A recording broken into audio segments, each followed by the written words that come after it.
Hi guys, ഇന്നത്തെ നമ്മുടെ യാത്ര എത്തിച്ചേർന്നിരിക്കുന്നത് കണ്ണൂർക്കാരുടെ സ്വകാര്യ അഹങ്കാരമായിട്ടുള്ള MVR സ്നേക് പാർക്കിലോട്ടാണ്. പെർ ഹെഡ് എൻട്രി എന്ന് പറയുമ്പോൾ 12 വയസ്സ് മുകളിലാണെങ്കിൽ 50 രൂപയായിട്ടാണ് വരുന്നത്. 1982 MV രാഘവൻ സാർ മന്ത്രിയായിരുന്ന ടൈമിലാണ് ഈ ഒരു പ്രോജക്റ്റ് സ്റ്റാർട്ട് ചെയ്തത്. കയറി ചെല്ലുമ്പോൾ തന്നെ ഇങ്ങനത്തെ പോണ്ടിൽ ഇഷ്ടംപോലെ സീബ്ര തിലാപ്പിയും റെഡ് ബെല്ലിയുടെ നട്ടറുമാണ് കിടക്കുന്നത്. റെഡ് ബെല്ലി ബിരിയാണി എന്നൊക്കെ കേട്ടിട്ടുണ്ട്. രണ്ടും കസിൻസ് ഒക്കെ ആയിട്ട് വരും. പക്ഷേ റെഡ് ബെല്ലി ഒന്നും കാണുന്നില്ല, ഫുൾ ബ്ലാക്ക് കളർ ബെല്ലിയാണുള്ളത്. ആദ്യത്തെ ഒരു മെയിൻ ഇവന്റ് എന്നൊക്കെ പറയുന്നത് ഇങ്ങനെ ഒരു അക്യോ ഷോ ആയിരിക്കും.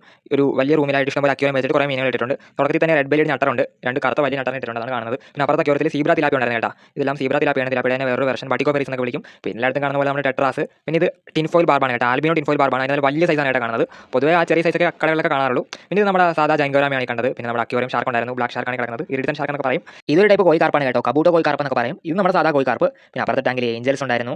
ഏഞ്ചൽസിൻ്റെ അപ്പുറത്തെ ടാങ്കിൽ കുറേ പാരറ്റ് ഫിഷുകൾ ഉണ്ടായിരുന്നു കേട്ടോ. അടുത്തൊരു ടാങ്കിൽ അറിവ് പകരുന്ന രീതിയിൽ ഒരു കാര്യം സെറ്റ് ചെയ്ത് വെച്ചിട്ടുണ്ടായിരുന്നു. ഒരു കൂട്ടം മീനുകൾ നമുക്ക് സ്കൂളിൽ നിന്ന് വിളിക്കാം. അപ്പോൾ അത് കാണിക്കാൻ വേണ്ടി കുറച്ച് നാട്ടിലെ കുറച്ച് പൊടി മീനുകളെ പിടിച്ചിട്ട് അവർ അക്യോറിയം പോലെ സെറ്റ് ചെയ്തിട്ടുണ്ടായിരുന്നു. ഈ കാണുന്നത് സാധാ ഗൗറാമിയാണ്, നമ്മുടെ തോട്ടിലൊക്കെ കാണും. അപ്പുറത്തെ ടാങ്കിൽ ബ്ലാക്കും യെല്ലോ ആയിട്ടുള്ള ഷാർക്കുകളെ ഇട്ടിട്ടുണ്ടായിരുന്നു, അക്യോറിയം ഷാർക്കുകളെ. പിന്നെ ആർക്കും എളുപ്പത്തിൽ എപ്പോൾ വേണമെങ്കിലും ഇടാക്കാൻ പറ്റിയ പോളാർ ബ്ലൂ സിക്ലിഡ് ഉണ്ടായിരുന്നു കേട്ടോ, ഇഷ്ടംപോലെ ഉണ്ടായിരുന്നു. എളുപ്പത്തിൽ ആർക്ക് വേണമെങ്കിലും ഇടാക്കാം. പിന്നെ അപ്പുറത്തെ അക്യോറിയത്തിൽ എന്ന് പറയുമ്പോൾ കുറച്ച് ഇലക്ട്രിക് യെല്ലോ സിക്ലിഡ്സ് ആണ് ഉണ്ടായിരുന്നത്, കാണാൻ നല്ല ഭംഗിയാണ്. പിന്നെ ഇതാണ് നമ്മുടെ മെയിൻ ഐറ്റം, മുഷിയാണ് കേട്ടോ.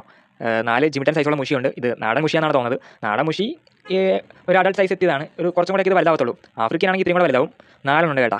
പിന്നെ ഇതെന്ന് പറയുന്നത് നമ്മുടെ അനാബസ് ആണ് കേട്ടോ. പലയിടത്തും പല പേര് അറിയപ്പെടും. ഞങ്ങളിവിടെ കണ്ടുകളി എന്ന് പറയും, ചിലയിടത്ത് കരത്തലി എന്ന് പറയും, ചിലയിടത്ത് ചെമ്പല്ലി എന്നൊക്കെ പറയാറുണ്ട്. സംഭവം മറ്റേ കല്ല് വെച്ച പോലെ പ്രതിമ ആയ പോലെ ഇരിക്കുന്നത്. ഒരെണ്ണം മാത്രമാണെങ്കിൽ മോളിൽ പോയി തിരിച്ചു വന്നപ്പോൾ മനസ്സിലായത് അത് ജീവനുണ്ടെന്ന്. ബാക്കി എല്ലാം മറ്റേ സ്റ്റാച്ചു അടിച്ച പോലെയാണ് ഇരിക്കുന്നത് ഗൈസ്.